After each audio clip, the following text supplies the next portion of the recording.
Welcome back to the Simplicity Diaries with me, John Payne, and this small series on emotional self-regulation. This week, I wanted to take this next important step into how to stay better regulated, more centered with our kids. I'm tempted to say calm, but that's a bit overstating it. Centered would be good enough, right? Calm would be fantastic. But the one of the things that I've heard so much over the years, I've certainly experienced myself, is that when we become emotionally reactive and not at all at our best, is when we're doing too much, when our personal cup is just overflowing. Like imagine a tap flowing into a cup, and that tap, all the water that's coming into that vessel of ourselves is, much of it might be okay-ish, good even, but it's too much. And that tap, the volume of that tap is just overwhelming, and there's spillage. What I mean by that is just life is moving too fast. It's just too much stuff to do. We're doing all kinds of things that are extraneous. Things have built up, have become normalized, and it's just, we're living life at quite a pace that really is unsustainable. And it's unsustainable to our nervous systems. It's unsustainable to family life in general. So, and there's spillage, right? That tap is turned up too high, and there's all this spillage. And that spillage is usually our dysregulation.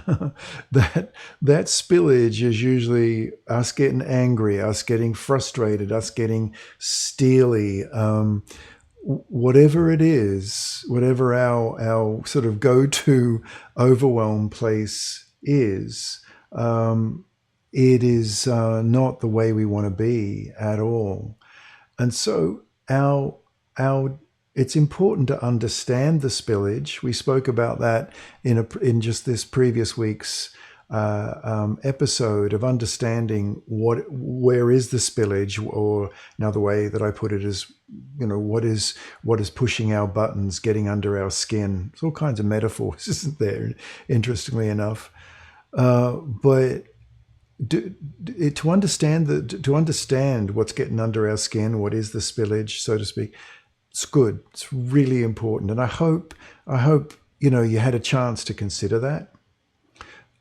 Now, taking another step is this overwhelm, this flooding we're experiencing. It's almost as a decision as, do we want to spend our life mopping up the spillage, or feeling guilty and ashamed or frustrated and just furiously mopping up the spillage? Or do we want to turn down the tap? And this week's episode is all about turning down the tap, so we don't have to mop up so much spillage of us losing it, us shouting, or us getting naggy, or, just speaking in a voice we just don't want to speak in, So how do we turn down the tap? A lot of this, it's multi-layered. And of course, a ton of the work in the Simplicity Parenting book, the chapters are all about this. But overall, it's about sitting with, looking at your week. You might even just write down, like, here's all the stuff I've got to do on Monday, right through Tuesday. Okay, I've got soccer practice on Monday for her. I've got I got to drop them off at school early because they've got robotics club, and then Tuesday I've got to do this, and then Wednesday I've got to somehow get some food in for, and you just got all this stuff. And then there's parties, and there's childcare, and then you're just organizing and holding a lot together. And if you've got, children who are in travel teams, you're driving them here, you're driving them there, you're doing this, you're doing that. And, there's volunteering for the fundraisers at school. It's kind of endless, right? My advice would be to write it down. It would be just to write down in the last week or month, if you want to expand it out to that, just sit down, take a moment, write it all down. Right? Just do that. Just get a list of all the stuff. Just do a whole sort of dump of all the things that you're responsible for. And don't hold back. Write fast, because there's a lot. There's an awful lot. And anything to do, with the way you live in your life, particularly in relationship to the family, but there could be other things too that just come up that you think this is way too much. All right, so that's the first thing. Then take a minute, look at it, and be a little shocked at oh my goodness, I'm doing all that. All right. And then it could be little things, it doesn't have to be big and sort of noisy and noticeable. It's a lot. Family life is made up of a lot of little stuff that has to be achieved through a day. Look, write down the little stuff too, and then start to order it, and order it in a way that is sort out what is absolutely essential. I mean, there is just essential things, and what is sort of on the edge, borderline. It's important to do, but it's not essential. Column number 2. Column number 3 is what's inessential. Really, that could be dropped. I don't really have to do that. Our life would go on if we didn't do that. Or if we gave it a rest for, if your kids are at school, if for this term we pulled, like next term, we're going to pull back on basketball travel team. We're only going to play rec, or whatever it is, like no matter where this takes you, what is inessential? Life would go on without that. Your kids would miss it. Maybe you would a little bit, but honestly, it's not essential. And be a little bit hard-edged with this, because we have often come to normalize all this stuff like it all feels important. And there can't be that many things that are essential to living. It wasn't 100 years ago. It's like that saying, if it wasn't food 100 years ago, it's not food now. And people point out the weaknesses in that argument, but it's still a pretty good one. But if it wasn't essential 100 years, it's not essential now either. Now, there are weaknesses in that argument too, but it's still a pretty good one. And go through that. And of course, the keepers, the essential things, keep the essential things. Keep them in place. It's fine. It's good. The ones that are borderline, have a real close look at those. Because the ones that are inessential, they really can be dropped. There's almost, and even if a plan into the future, like even if you have to plan 2, 3, 4, 5 months ahead to drop that stuff, to slowly just weed it out of your family garden, you can do that. Some of the stuff can just be dropped right away, like just accepting too many party invitations. Just drop it. We're not going to go there. Or you say to the kids, we are going to have one play date a week at each max. And on some weeks when we have got after school activities, all right, so it doesn't only have to be play dates, anything after school, you get one. And more than this, I'm quoting a parent who did this. So, she said to the kids, think carefully about what you ask for, because there's one. And we are going to spend more time just hanging out, decompressing, just being at home. We don't have to be doing this stuff. It's just gotten crazy. But then look at the middle column. And that's often the one that's a little bit harder to sort through, because it could be essential and kind of edge it in that direction. But you know what? We could drop that, and it might take a little more time, and it might take a little more negotiation or a bit more nuancing, but we could leave that. We really could do it. And just one of the ways that I find quite effective is to sit with it and imagine in that, maybe column, that's that middle column, just sort of close your eyes and imagine your life without it. Just sit with it. Imagine what it would be like to not do that, right? To sit with it, visualize it. And if it gives you a feeling of uplift, you know what? Life would be a whole lot better without that.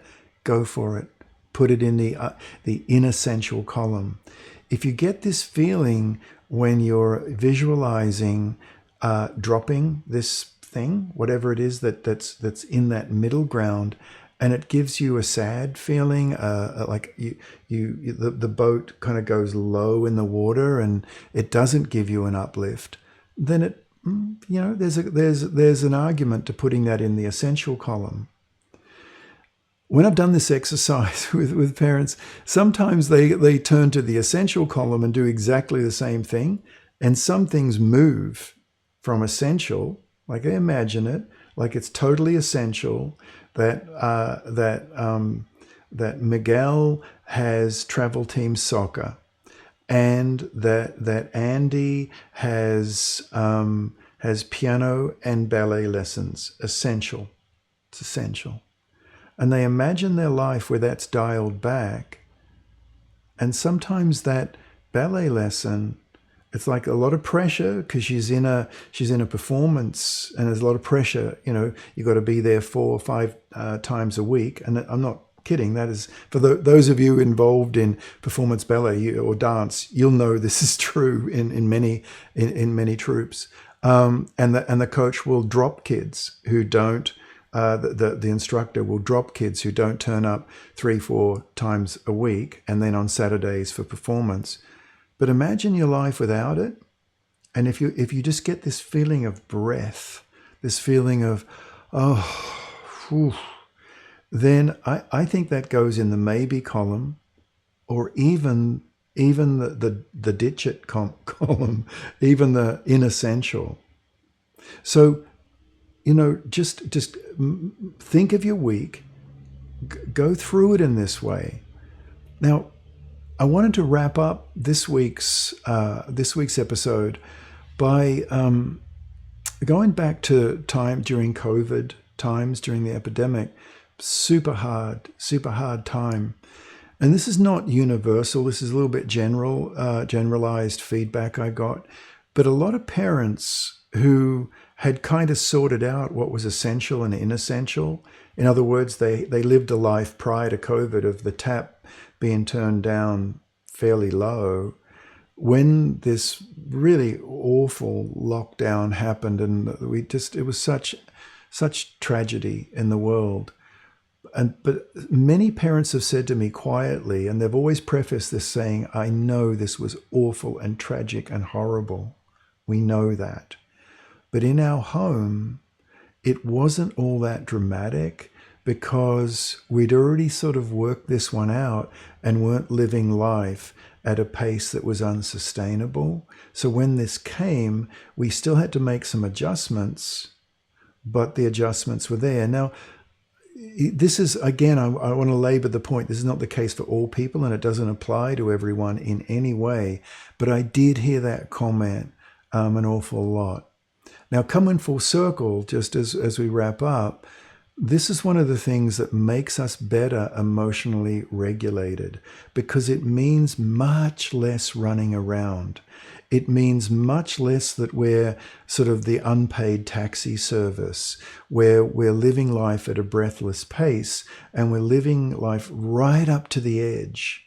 And then when our kid gets a bit fresh with us, a bit disrespectful, as any child will, they will, it gives us a little bit of soul flexibility to not snap. It gives that little bit more of being able to deflect, being able to move, being able to, say to a child, whoa, that was really harsh. We're going to come back to that.